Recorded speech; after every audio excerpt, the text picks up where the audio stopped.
லதாஜி வராங்க, வாலி சாரு உட்கார்றாரு பாட்டு எழுதுறதுக்கு. என்னையா டியூன்னு கேட்டாரு.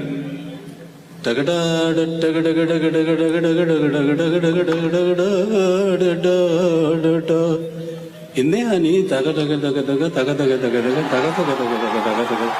அண்ணா, இது லதாஜி பாடுறாங்க, அதனால தமிழ் கஷ்டமா இருக்கும். அதனால திரும்ப திரும்ப இந்த வார்த்தைகள் வருவேன். அதான்யா ரெட்டை கழுவைன்னு சொல்லுவாங்க அதை. ஓஹோ, அப்போ ரெட்டை கழுவையாவே நீங்க எழுதிட்டீங்கன்னா அவங்களுக்கு, அதாவது கலகலகலை கிளகலகலை அந்த மாதிரி எழுதிட்டீங்கன்னா நல்லா இருக்கும். எந்த இடத்துல கலகலை வரணும்? கலகலகலான அப்படின்னா ஈஸியா இருக்கும், உங்களுக்கு வேர்ட்ஸ் தப்பாது அப்படின்னு சொன்னா அவர் உடனே எழுதினார். சரி, அப்போ வளையோசை கலகல வேணும்னு ஆரம்பிக்கலாமா?